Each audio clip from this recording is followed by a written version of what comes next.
Hello नमस्कार दोस्तों, कैसे हैं आप सभी। एक बार फिर से आप सभी का स्वागत है आपके अपने यूट्यूब चैनल प्रॉफिट स्टडी में। तो आज की इस वीडियो में हम बात करने वाले हैं, जब से आपका रेलवे अप्रेंटिस नियम में बदलाव हुआ है। आप लोगों को पता है कि नॉन स्टॉप एक के बाद एक अप्रेंटिस नियम में बदला हुआ है। आप चाहे कहीं से भी अप्रेंटिस कर रहे हो, रेलवे हो, डीआरडीओ हो, इसरो हो, सेल हो, कहीं से भी आप अप्रेंटिस कर रहे हैं, तो ये जो नियम है सभी डिपार्टमेंट में, सभी ऑर्गेनाइजेशन में इस नियम को अमल किया जाएगा। सबसे पहला बदलाव कि जो आप जहां से अप्रेंटिसशिप करोगे वहां से आपको 1 साल का एक्सपीरियंस सर्टिफिकेट मिलेगा। पहला बदलाव। दूसरा सबसे बड़ा बदलाव कि 1 अप्रैल 2024 के बाद जितने भी साथी अप्रेंटिसशिप को ज्वाइन करेंगे, चाहे वो किसी भी विभाग का अप्रेंटिसशिप हो, रेलवे हो, डीआरडीओ हो, इसरो हो, सेल हो, ब्राक हो, कोई भी डिपार्टमेंट का कोई भी विभाग का अप्रेंटिसशिप हो, 1 अप्रैल 2024 के बाद अगर आपका कॉन्ट्रैक्ट साइन होता है या फिर 1 अप्रैल 2024 के बाद आप नेफ्ट पोर्टल पे अपना रजिस्ट्रेशन कंप्लीट करते हो, तो आपको ट्रेनिंग ज्वाइन करने से पहले, कॉन्ट्रैक्ट जनरेट होने से पहले, कॉन्ट्रैक्ट साइन होने से पहले यहां पे अर्जेंट मैसेज जो है particular MSD ministry of skill development and entrepreneurship की तरफ से सभी छात्रों को भेजा जा रहा है, जो करना अनिवार्य है। अगर आप इस मैसेज को जिस ढंग से बताया गया उस ढंग से फुलफिल क्राइटेरिया को नहीं करते हो, तो जब आपका अप्रेंटिसशिप ट्रेनिंग तो शुरू हो जाएगा, परंतु उसके बाद आपको बहुत कठिनाइयों का सामना करना पड़ सकता है। और हो सके तो यह भी होगा कि आप अब ट्रेनिंग तो करोगे पर आपको सैलरी नहीं मिल पाएगा। ठीक है, तो क्या करना है, पूरा वीडियो के एंड तक बनी रहिएगा ताकि आप लोगों से कोई भी इंपॉर्टेंट अपडेट बिल्कुल भी मिस ना हो। तो चलिए वीडियो की शुरुआत करते हैं। इससे पहले जितने कैंडिडेट चैनल पर फर्स्ट टाइम है सब्सक्राइब नहीं किए, फटाफट करके सब्सक्राइब कर लीजिएगा, ताकि रेलवे भर्ती से जुड़े या फिर आईटीआई बेसिस पे या फिर अप्रेंटिस बेसिस पे जो भी निरंतर अपडेट आते हैं, लेटेस्ट अपडेट आते हैं, कंटिन्यू आपको देखने को मिलते रहते हैं। ऐसा मैसेज जो है particular MSD ministry of skill development and entrepreneurship के तरफ से लगभग सभी छात्रों को भेजा जा रहा। अब इस मैसेज से सभी छात्र जो है परेशान है कि सर ये किस चीज के रिगार्डिंग मैसेज आ रहा है। तो इसमें सिंपल आपको बोला गया है कि आपको अर्जेंट एक्शन इस पे लेना, अर्जेंट बेसिस पे है। इसीलिए मैं आपको पहले भी बताया कि अर्जेंट बेसिस पे वीडियो सभी छात्रों के लिए। ठीक है, urgent action required beneficiary ID rejection due to non seeded of Aadhaar with the apprentice bank account. इसमें क्लियर आपको बोला जा रहा है कि आपका जो बेनिफिशियरी आईडी है उसे रिजेक्ट कर दिया गया है। क्यों रिजेक्ट किया गया है? क्योंकि आपका जो अकाउंट है वो नॉन सीडेड आधार है, इसीलिए आपका यहां पे बेनिफिशियरी आईडी रिजेक्ट कर दिया गया है। अब एक बात का ध्यान रखिएगा कि जब तक आपका बेनिफिशियरी आईडी जनरेट नहीं होगा तब तक आपके अकाउंट में स्टाइपेंड नहीं आएगा, सैलरी नहीं आएगा, पैसा नहीं आएगा जो मंथली आपका बनेगा। ठीक है, तो इसका प्रॉब्लम क्या है, इसका समाधान क्या है, वो देखिए ध्यान से। ये मैसेज अप्रेंटिसशिप डिवीजन की तरफ से आपको देखने को मिल रहा है। इसमें क्या बोला जा रहा है कि dear candidate, your bank account is not at seeded with Aadhaar. यहां पे बोला जा रहा है कि आपका जो बैंक अकाउंट है वो आधार से सीडेड नहीं है। Please ensure immediate seeding to received DBT from government of India starting April 2024 payroll.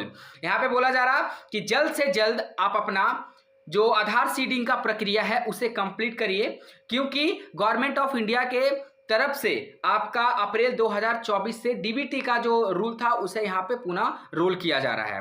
Once completed follow instruction 2 in question 19 page number 16 of the FAQ document for DBT transfer through APBS। ठीक है, Aadhaar payment based system accessibly here. तो यहाँ पे clear cut बोला जा रहा है कि आप एक बार इस प्रोसेस को कंप्लीट कर लीजिए, उसके बाद इसका FAQ कहाँ मिलेगा तो वो देखिए। FAQ को लिए आपको टेलीग्राम ज्वाइन कर लेना है, डिस्क्रिप्शन में आपको लिंक मिलेगा, नहीं तो टेलीग्राम पे जाके सर्च करना है प्रॉफिट स्टडी ऑफिशियल। रेलवे का पल पल का अपडेट, अप्रेंटिसशिप का A to Z information, ITI basis पे जो भी परमानेंट इक्विपमेंट आता है, हर तरह का लेटेस्ट इंपॉर्टेंट अपडेट सबसे पहले आपको प्रॉफिट स्टडी पे देखने को मिलता है। तो डिस्क्रिप्शन में भी लिंक मिलेगा, नहीं तो डायरेक्ट जाइए टेलीग्राम पे प्रॉफिट स्टडी ऑफिशियल आपको सर्च करना है और डायरेक्टली ग्रुप में ज्वाइन हो जाना है। तो यहाँ पे FAQ आप डाउनलोड कर लीजिएगा टेलीग्राम से। और यहाँ पे सीधा बोला जा रहा है कि FAQ का जो आपका क्वेश्चन नंबर 19 है पेज 16 में आपको इसके रिगार्डिंग सारा कुछ बता दिया गया है। ठीक है, MSD ministry of skill development and entrepreneurship की तरफ से जारी किया गया है। आप कुछ कैंडिडेट के माइंड में होगा कि सर ये आधार जो सीडेड है वो क्या प्रक्रिया होता है, इसमें क्या होता है। तो देखिए, आप सिंपल सा ये समझिए कि जब आप अपना नैप्स का अकाउंट बना रहे होंगे, जब आप नैप्स का अपना प्रोफाइल बनाए होंगे, तो उसमें आपका हुआ था केवाईसी। आप लोगों को याद है केवाईसी, जो आधार का इन्फॉर्मेशन रहता है वो केवाईसी होता है, फोटो सिग्नेचर वगैरह अटैच होता है। केवाईसी आपका कंप्लीट हो गया। उसके बाद एक प्रोसेस था आपका बैंक अकाउंट ऐड का, ठीक है।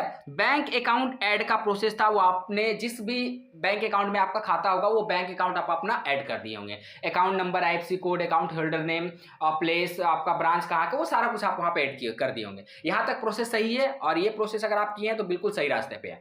अब क्या करना है कि मान लीजिए आपने जो नैप्स में बैंक अकाउंट दिया है वो मान लीजिए एसबीआई का है। बात को सही से समझिएगा, नहीं तो फिर बाद में परेशानी होगा।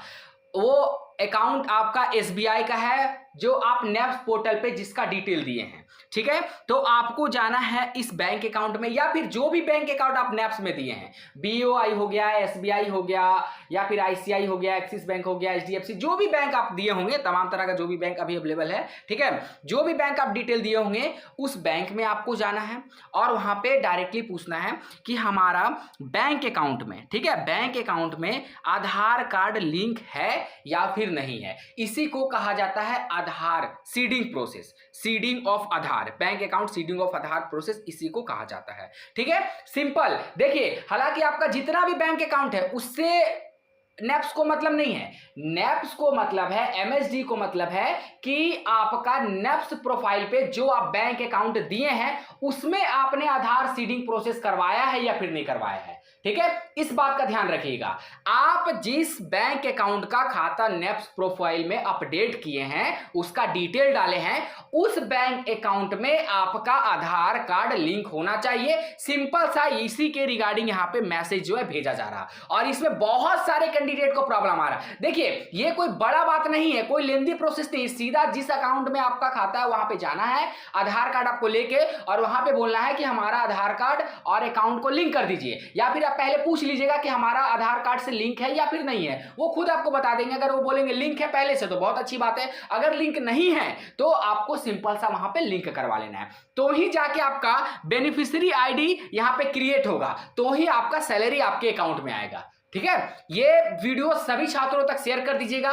ऐसा नहीं हो कि अप्रेंटिस ज्वाइन कर लेने के बाद उन लोगों को ऐसा प्रॉब्लम देखने को मिले, क्योंकि आप लोगों को पता है कि ऑलरेडी अप्रेंटिस में स्टाइपेंड सैलरी बहुत कम मिलता है। ऊपर से अगर इस तरह का प्रॉब्लम आएगा और यहाँ पे कैंडिडेट को अगर स्टाइपेंड ही नहीं मिल पाएगा तो फिर अप्रेंटिस करना भी व्यर्थ हो जाएगा एक तरफ से, ठीक है। तो वीडियो मोस्ट अर्जेंट बेसिस पे है, सभी छात्रों को शेयर कर दीजिएगा। और जितने भी छात्र अभी तक टेलीग्राम को ज्वाइन नहीं किए हैं वो सबसे पहले टेलीग्राम को ज्वाइन कर लीजिएगा, ताकि जितना भी अपडेट आता है आपको टेलीग्राम पे हर छोटी से छोटी अपडेट आपको देखने को मिल जाता है। तो चलिए आज के लिए इतना ही, फिर से मिलेंगे आपसे नई भर्ती नई जानकारी के साथ। चैनल पर फर्स्ट टाइम है, सब्सक्राइब नहीं किए हो तो फटाफट करके सब्सक्राइब कर लीजिएगा, ताकि इसी तरह का लेटेस्ट इंपॉर्टेंट अपडेट आप लोगों को कंटिन्यू देखने को मिलती रहे। तब तक के लिए जय हिंद, जय भारत।